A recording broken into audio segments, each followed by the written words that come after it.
Hello everyone, आज हम इस वीडियो में वैसे स्टूडेंट जो खासकर जामिया मिल्लिया इस्लाम में आरसीए यानी फ्री आईएएस कोचिंग में जो भी स्टूडेंट एडमिशन लेना चाहते हैं या फिर उसका एप्लीकेशन फॉर्म फिल करना चाहते हैं, आज हम इस वीडियो में जो रिसेंट में अपडेट्स है और आपके कॉमन से जो बार बार क्वेरी जा रहे हैं फॉर्म्स को लेकर उसके बारे में डिटेल में बात करेंगे। आपको मालूम है कि अभी तक यानी कि आपका अभी मंथ देखा है तो जनवरी ख़त्म हो चुका है और फेब स्टार्ट हो चुका है, बट सीन है कि अभी आपके खासकर जामिया आरसीए का फॉर्म यानी फ्री आईएएस कोचिंग की जो तैयारी जामिया के द्वारा कराया जाता है उसका फॉर्म अभी नहीं आया है। पहला, दूसरा क्योंकि कई सारे स्टूडेंट का डाउट्स आ रहा, हर स्टूडेंट को रिप्लाई करना मुश्किल हो रहा था, इसलिए मैंने बताना चाहा।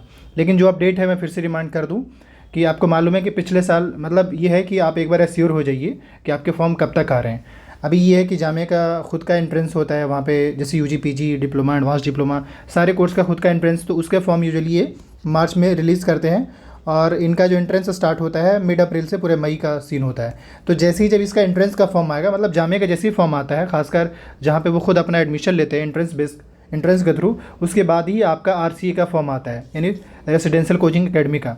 तो रहा सवाल आपके फॉर्म को लेकर, तो होपफुली पिछले साल ही देख लीजिए, ये पिछले साल फॉर्म आया था लास्ट अप्रैल में आया था, तो इस बार भी आप मानकर चलिए कि मिड अप्रैल के बाद ही आपके फॉर्म्स आएंगे, क्योंकि उससे पहले जामिया एंट्रेंस का फॉर्म आएगा यानी जामिया का अपना जो एंट्रेंस होता है वो।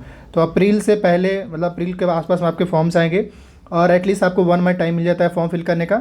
इसके अलावा थोड़ा सा मैं आप बता दूं एडिशनल इन्फॉर्मेशन कि आपका जो पेपर होगा यानी टेस्ट, क्योंकि आपको मालूम है कि इसका जो पहले फॉर्म फिल करना पड़ेगा, फिर आपका एंट्रेंस होगा। एंट्रेंस में जो पेपर होगा वो 2 टाइप का होगा, एमसीक्यू और थ्योरेटिकल, यानी कि आपको ऐसे टाइप का लिखना पड़ेगा, यानी रिटन, एमसीक्यू और रिटन हो गया, और तीसरा हो गया इंटरव्यू, यानी ये 3 फेज से गुजरना होगा, तब जाकर जामिया आरसीए में आप क्वालिफाई करेंगे और आरसीए में फ्री हॉस्टल या जो भी फैसिलिटीज़ मिलता है वो आप वहाँ से गेन कर सकेंगे।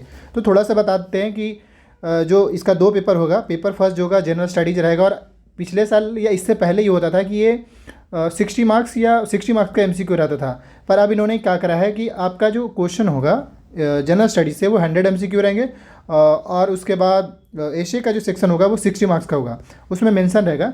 खैर आप ये सारे टेंटेटिव शेड्यूल देख सकते हैं पिछले साल किस तरीके से रहा था और कब इन्होंने कंप्लीट कराया था। फाइनली अगस्त में इनके क्लास स्टार्ट हुए थे। अगर आप फॉर्म अप्लाई करते हैं जामिया आरसीए का तो आपको सेंटर कहाँ कहाँ मिल सकता है ये उन्होंने पिछले साल रखा था, जैसे दिल्ली, जम्मू, और इसमें फॉर्म भी काफ़ी फिल होते हैं इस वजह से। इसके अलावा पेपर आपके 3 लैंग्वेज में रहेंगे, इंग्लिश, हिंदी, उर्दू, आप किसी भी बैकग्राउंड से हैं डजन मीन, बट आपके पेपर 3 लैंग्वेज में रहेंगे। दूसरा ये कि इतने सारे सेंटर आपको मिल जाता है जहाँ कहीं भी आपको लोकल या नज़दीक लगता है वहाँ आप ज्वाइन कर सकते हैं। इसके अलावा ये भी है कि नेगेटिव मार्किंग है, 1/3 आपका डिडक्ट होगा। ओएमआर शीट, क्योंकि आपका 100 एमसीक्यू है तो ओएमआर शीट बेस रहेगा। पेपर 2 आपका थ्योरेटिकल रहेगा और उसमें 3 आवर आपका टाइम मिलेगा लिखने का, 60 मार्क्स का क्वेश्चन रहेगा और 3 आवर आपको टाइम मिलेगा। इसके अलावा ये भी है कि एसे के थ्रू 800 सेलेक्ट किए जाएंगे, द एसे ऑफ ओनली, मतलब जो टॉप 800 स्टूडेंट होंगे, 800 उनको सेलेक्ट किया जाएगा। और उसके बाद 40 मार्क्स जो इन्होंने जो रखा है वो पर्सनालिटी टेस्ट रखा है। ये हो गया थोड़ा सा कुछ, क्योंकि टोटल जो आपका पेपर है वो 200 मार्क्स का है, जिसमें से 100 मार्क्स का एमसीक्यू हो गया, 60 मार्क्स का आपका एसे हो गया और 40 मार्क्स का आपका पर्सनालिटी टेस्ट, ये हो गया। इसके अलावा ये कि कई सारे ये फैसिलिटीज़ देते हैं, जैसे टेस्ट सीरीज हो गया, प्रीलिम्स मेंस दोनों का, मॉक इंटरव्यू, ये यहाँ पे इन्होंने बता रखा है क्या कुछ मिलेगा। इसके अलावा ये भी कह रहे हैं कि कंडीशन की कौन कौन एलिजिबल हैं। वैसे तो रिजर्वेशन उनके लिए जो फिजिकली हैंडीकैप्ड हैं, पहला, और दूसरा ये कि जो कोचिंग फैसिलिटीज़ मिलेगा, अगर हम उसकी बात करें, जैसे फ़िलहाल अगर हम यहाँ पे, तो ये इतना समझ में आ ही रहा होगा। हाँ, जो स्टूडेंट ग्रेजुएट हो चुके हैं वो अप्लाई कर सकते हैं, only those candidates who have already completed their graduation and are eligible, जिसके पास ग्रेजुएशन की मार्कशीट होगा वो अप्लाई कर सकते हैं। इसके अलावा आपको लाइब्रेरी फैसिलिटी मिलता है कैंपस का। और नेक्स्ट बात करें तो ये भी कह रहे हैं कि जो सीट्स, हॉस्टल का जो सीट्स है फिलहाल 100 स्टूडेंट के लिए है, मतलब 100 स्टूडेंट को ही हॉस्टल फिलहाल मिल पाएगा, बाकी को उस हिसाब से। बल्कि यहाँ पे ये भी मैं बता दूँ कि सीट्स में थोड़ा फ्लक्चुएसन है, मतलब सीट्स जो है टोटल 100 सीट्स ही है।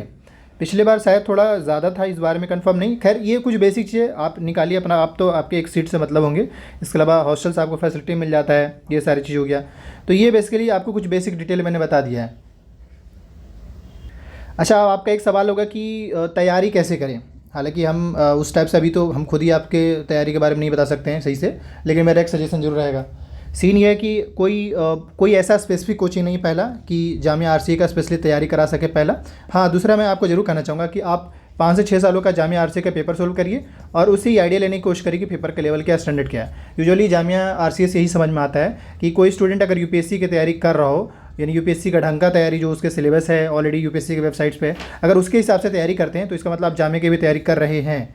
बस ये है कि आपको एक पेपर देख लेना होगा जामिया का, क्योंकि वहाँ पे जो तैयारी कराया जाता है उसी हिसाब से, या फिर ऐसे कहिए कि जो वो स्टूडेंट लेते हैं वो इस हिसाब से लेते हैं कि ताकि जो स्टूडेंट हो वो यूपीएससी प्री या मेंस क्वालिफाई आराम से कर ले, उस हिसाब से इनका पेपर भी सेट होता है। मतलब ये कह ली कि जामिया का पेपर यूपीएससी के पैटर्न पे सेट किया जाता है, इसलिए पहले पेपर सोल्व करेंगे। हाँ, आप जिस भी स्टूडेंट को क्वेश्चन पेपर चाहिए होगा, वीडियो के डिस्क्रिप्शन बॉक्स में लिंक है, आप वहाँ से पेपर एक्सेस कर सकते हैं। बाकी कोई भी डाउट्स क्वेरी होता है फॉर्म्स को लेकर अपडेटेड रहिए, और अपडेटेड आने के लिए आप इस चैनल को सिर्फ सब्सक्राइब करके रखिए, जैसे आएगा आपको इस चैनल पर इन्फॉर्म कर दिया जाएगा। Thank you. मैं फिर से बताना चाहूँगा, इनका सिलेबस यूपीएससी का सिलेबस जो वही सिलेबस है, और सिलेबस को समझने के लिए, या अगर आपको मान ली नहीं समझ में आता है तो आप पहले क्या करिए, जामिया के क्वेश्चन पेपर जो है 5 सालों का वो खुद से सोल्व कर लिए, आपको ऑटोमेटिकली आइडिया लग जाएगा कि जामिया का सिलेबस क्या है, क्योंकि पेपर से ही पता चल पाएगा कौन कौन से टॉपिक इन्होंने पूछा है नहीं पूछा है। तो ये रहा अब तक का अपडेट। बाकी आने वाले टाइम में जैसा कुछ भी अपडेट्स होगा आपको जरूर इन्फॉर्म किया जाएगा इस चैनल पर। Thank you.